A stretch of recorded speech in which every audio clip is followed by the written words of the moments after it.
Assalamualaikum warahmatullahi wabarakatuh. Bagaimana kabarnya anak-anak? Semoga kalian di rumah tetap sehat-sehat saja dan tetap semangat.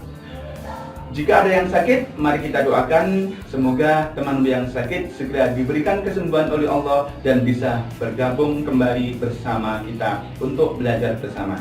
Selamat datang dan selamat berjumpa kembali di program yang sama, kelas virtual, kelas online, mata pelajaran ilmu pengetahuan alam yang bisa diakses dimanapun dan kapanpun. Topik yang akan kita pelajari kali ini yaitu tentang listrik statis, di mana di dalamnya terdapat konsep dasar listrik, muatan pada listrik, medan listrik, potensial listrik, kelistrikan pada tubuh, dan kelistrikan pada hewan. Sebelum kita mulai pelajaran kali ini, mari kita awali dengan berdoa bersama. Semoga kita semuanya diberikan ilmu yang bermanfaat serta diberikan kemudahan oleh Allah dalam mempelajari pelajaran kali ini. Persiapan berdoa. Berdoa mulai. A'udzu billahi minasyaitonir rajim. Bismillahirrahmanirrahim. Rabbi zidni ilma warzuqni fahma waj'alni minas sholihin. Rabbi shrah li sadri wa yassir li amri wahlul 'uqdatam min lisani yafqahu qawli bi rahmatika ya arhamar rahimin. Amin. Berdoa selesai. Jangan kemana-mana, ikuti terus, simak videonya sampai tuntas agar bisa menambah pengetahuan dan wawasan kalian. Yuk kita simak video berikut ini. Pembahasan kali ini yaitu tentang listrik statis. Materi ini berada di pelajaran ilmu pengetahuan alam kelas 9 semester 1. Berikut ini saya sampaikan kompetensi inti dan kompetensi dasar.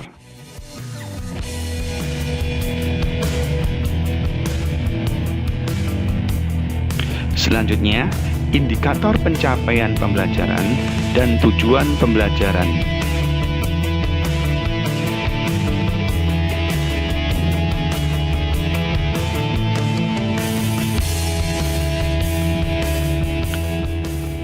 Listrik statis. Dalam pembahasan listrik statis ini terdiri atas 5 subbab yang akan kita pelajari. Yang pertama yaitu konsep dasar dari listrik. Kemudian gaya listrik. Yang ketiga medan listrik. Dan yang keempat adalah potensial listrik. Dan kelima adalah kelistrikan pada manusia dan pada hewan. Materi ini nanti kita akan jabarkan satu persatu. Apa itu listrik statis? Listrik statis adalah suatu kumpulan muatan listrik dalam jumlah tertentu yang tidak mengalir atau tetap. Listrik statis timbul karena benda-benda yang beraliran listrik saling berpautan tanpa adanya sumber daya listrik. Dengan kata lain, benda tersebut dapat menghasilkan proton dan elektron tanpa menggunakan pembangkit listrik. Efek listrik statis dapat terjadi karena adanya perpindahan elektron.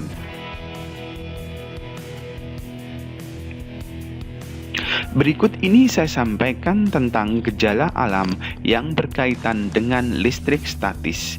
Yang pertama, yang sering kita jumpai, yang sering pernah kita lihat, yaitu penggaris plastik.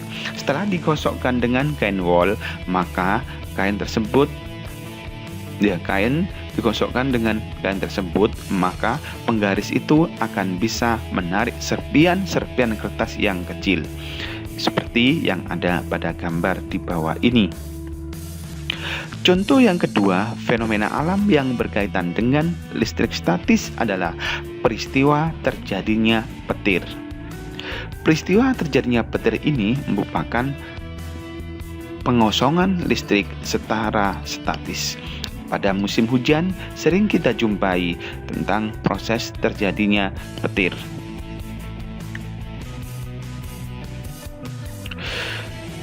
Muatan listrik. Berbicara tentang muatan listrik tidak lepas dari atom.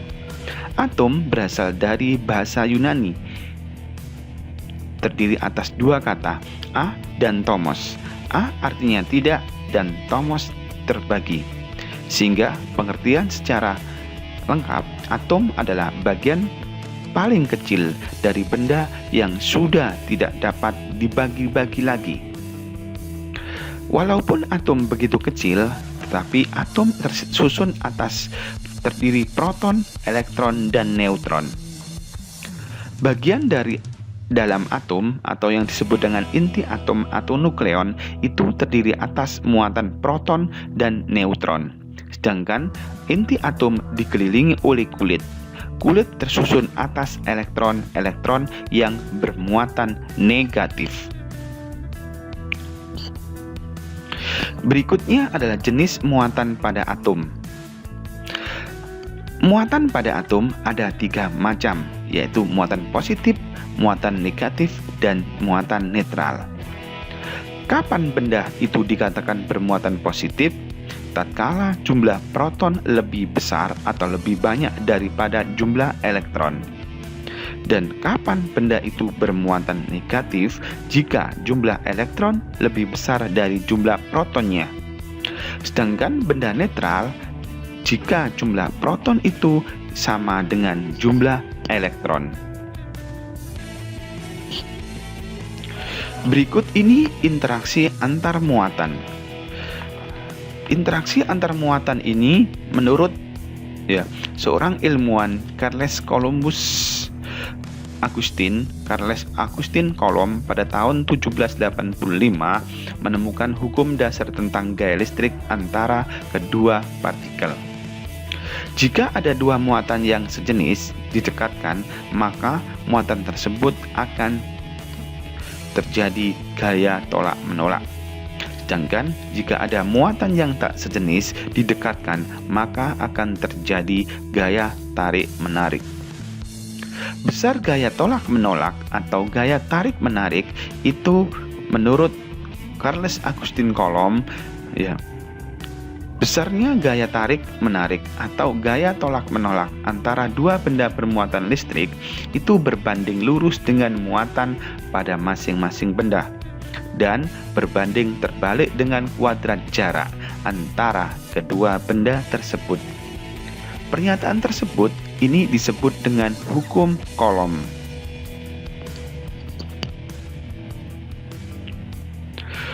Untuk menentukan nilai atau besar dari gaya Coulomb menggunakan rumusan atau formula berikut ini. Besar gaya tarik-menarik atau gaya tolak-menolak dirumuskan seperti F sama dengan K dikali Q1 dikali Q2 per R kuadrat, di mana F itu merupakan gaya Coulomb atau gaya tarik-menarik atau gaya tolak-menolak yang memiliki satuan Newton. Sedangkan K adalah konstanta pembanding yang nilainya 9 kali 10 pangkat 9. Q1 merupakan besar muatan pada benda 1, Q2 merupakan besar muatan pada benda kedua, dan R adalah jarak antara kedua muatan. Berikut ini adalah cara untuk membuat benda bermuatan listrik. Ada 3 cara untuk membuat benda itu bermuatan listrik. Yang pertama dengan cara induksi, yang kedua dengan cara konduksi, yang ketiga dengan cara penggosokan. Cara induksi listrik adalah peristiwa pemisahan muatan pada suatu benda karena benda tersebut didekati benda lain yang bermuatan listrik. Caranya adalah dengan mendekatkan benda yang bermuatan listrik ke penghantar yang dinamakan dengan elektroskop. Benda netral didekati dengan benda bermuatan positif, maka muatan-muatan positif benda netral tertolak menjauh. Sedangkan muatan-muatan negatif mendekati benda-benda yang menginduksi Begitupun sebaliknya. Elektroskop adalah alat yang dapat digunakan untuk mengetahui ada tidaknya muatan listrik pada suatu benda, di mana prinsip kerja elektroskop berdasarkan induksi listrik, yaitu jika sebuah benda bermuatan listrik didekatkan dengan kepala elektroskop, maka muatan yang sejenis dengan benda bermuatan listrik tadi akan berpindah ke daun elektroskop. Akibatnya, kedua daun elektroskop akan bermuatan sejenis, sehingga menjadi interaksi tolak-menolak pada daun elektroskop yang bermuatan. Interaksi yang terjadi antara dua muatan yang saling didekatkan dapat digambarkan seperti pada gambar berikut ini. Coba disimak dengan detail.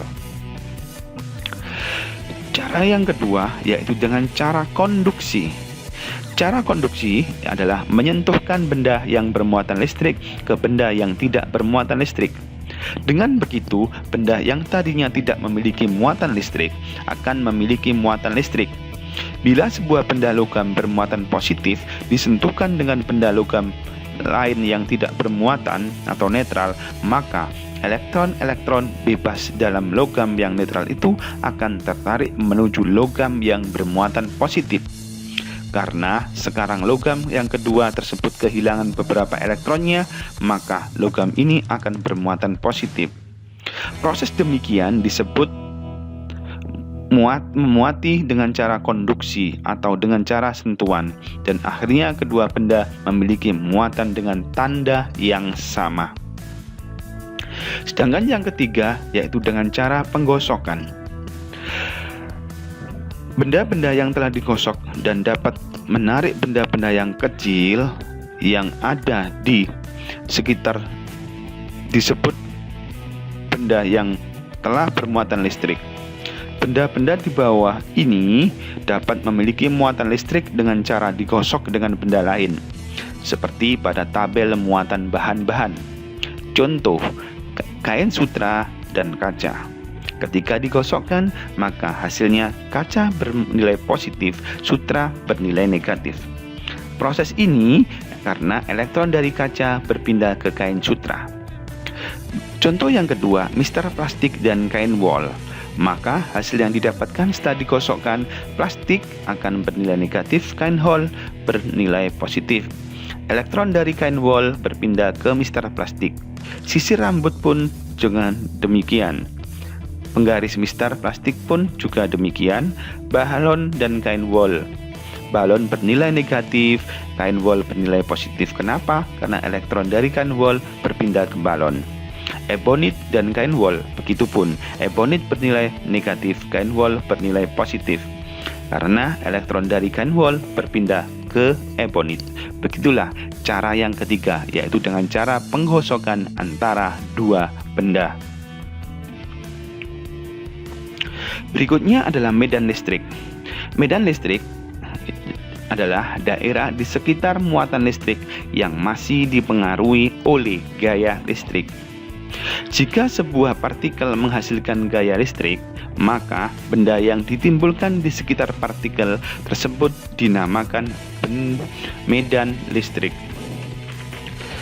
Medan listrik digambarkan dengan garis khayal yang keluar untuk muatan positif dan garis khayal yang mendekat atau yang masuk untuk yang bermuatan negatif. Medan listrik dari sebuah benda bermuatan listrik bisa digambarkan berikut ini. Semakin banyak dan semakin rapat garis khayalnya, maka medan magnet di daerah tersebut memiliki medan magnet yang kuat. Dan begitupun sebaliknya, sedangkan garis gaya listrik yang ditimbulkan benda bermuatan listrik bersifat abstrak atau tidak terlihat.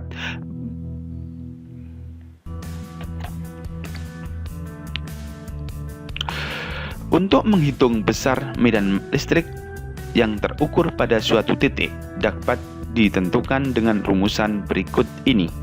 E sama dengan K, Q per R kuadrat, atau F per Q, di mana E sama dengan kuat medan listrik yang terjadi pada muatan di titik tertentu, Q muatan listrik suatu benda, R jarak antar titik tertentu dengan muatan benda, dan K adalah konstanta listrik yang nilainya sama dengan 9 kali 10 pangkat 9. Berikutnya adalah energi potensial listrik. Energi potensial listrik adalah energi yang dibutuhkan untuk memindahkan suatu benda dari titik awal ke titik akhir. Rumus untuk menghitung besar energi potensial listrik sama dengan E sama dengan K Q R kuadrat atau F per Q, di mana E adalah energi potensial listrik yang terjadi pada muatan di titik tertentu, sedangkan F gaya antar muatan, R adalah jarak antar titik tertentu dengan muatan benda, K adalah konstanta listrik.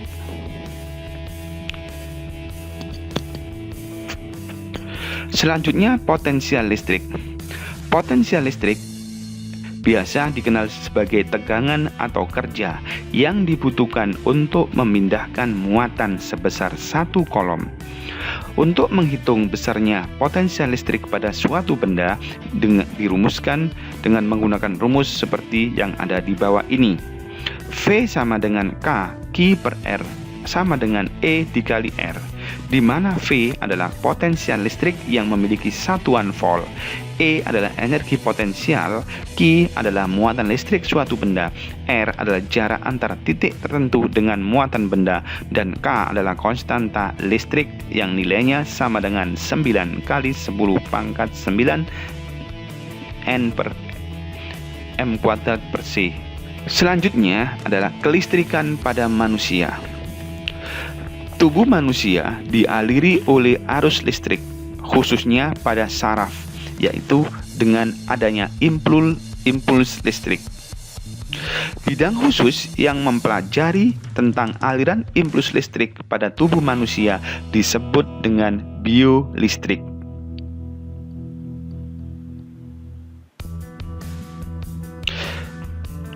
Tegangan pada tubuh berbeda dengan yang kita bayangkan, yang menyerupai listrik rumah tangga.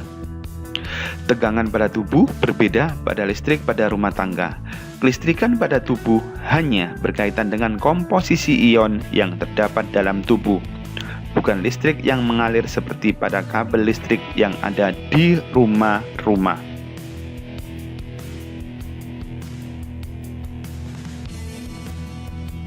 Salah satu rujukan kelistrikan dalam tubuh yaitu perjalanan impuls saraf menuju ke efektor atau otot sangat cepat.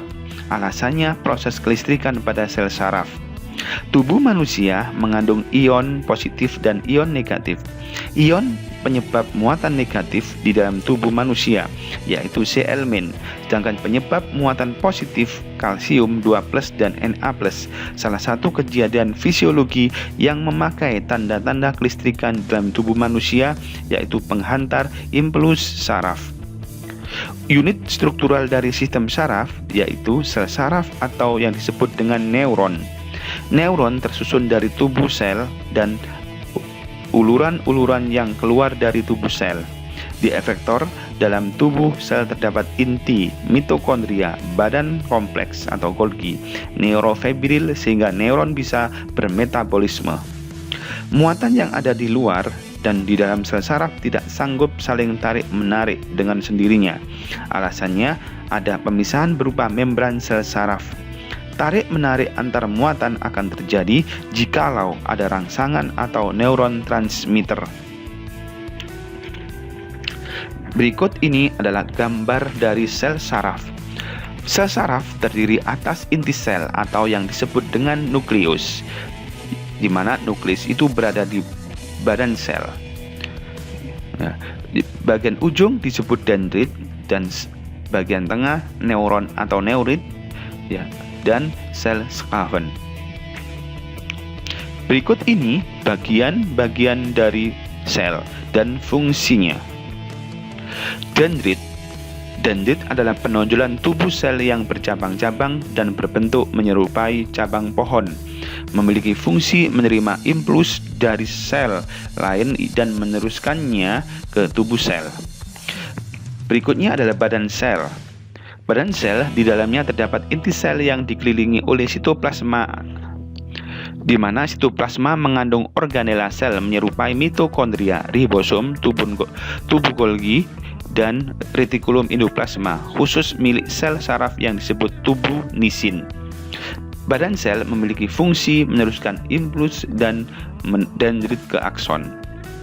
Sedangkan yang ketiga, akson atau neurit. Akson atau neurit adalah penonjolan tubuh sel berbentuk panjang dan silindris.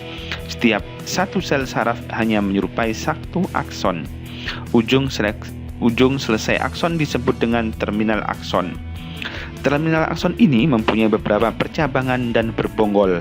Pada bonggol inilah akan dilepaskan neurotransmitter dan disebut bonggol sinaptik. Fungsi dari akson adalah meneruskan impuls dari tubuh sel saraf ke sel saraf lain. Pada bonggol sinaptik terjadi proses sinapsis, yaitu komunikasi antar sel saraf dengan yang lain dan sel saraf dengan sel otot dan sel kelenjar yang memakai neuron transmitter. Myelin. Myelin adalah selubung lemak berlapis-lapis yang dihasilkan oleh sel Sclavon. Lapisan lemak myelin sulit ditembus oleh ion-ion yang keluar dan masuk membran sel saraf pada potongan akson. Myelin memiliki fungsi mempercepat impuls saraf dengan membantu terjadinya lonjatan muatan. Yang kelima adalah nodus Revere, daerah akson terbuka yang tidak diselubungi oleh myelin. Nodus Revere memiliki fungsi tempat terjadinya tarik-menarik muatan listrik di membran sel saraf. Nah, yang ada di bawah ini adalah suatu alat yang digunakan untuk menghitung besarnya listrik yang ada di dalam tubuh manusia. Berikut ini yang akan kita bahas, yaitu kelistrikan pada hewan. Semua hewan yang hidup memancarkan muatan listrik selama gerakan otot rutin. Meskipun pada kebanyakan hewan, listrik yang dikeluarkannya lemah. Hewan-hewan yang akan dibahas di bawah ini adalah hewan-hewan yang memiliki kemampuan untuk memancarkan listrik. Yang mana kemampuan memancarkan listrik itu bergantung pada elektroreception biologi mereka dalam memproduksi listrik untuk berburu mangsa, melawan serangga, pemangsa, dan bahkan untuk navigasi. Berikut ini beberapa hewan yang dapat mengeluarkan atau memancarkan energi listrik. Yang pertama ada pater ikan, belalai gajah. Hewan ini ditemukan di sekitar sungai di Afrika Barat dan Afrika Tengah.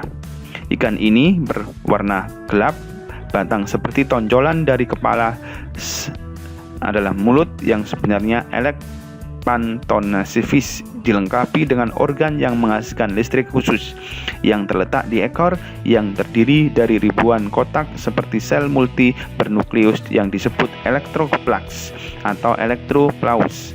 Dalam keadaan istirahat, masing-masing sel elektroplax memiliki muatan negatif di dalam dan muatan positif di luar. Ketika organ dirangsang melalui kontraksi otot, maka akan menciptakan arus listrik lemah.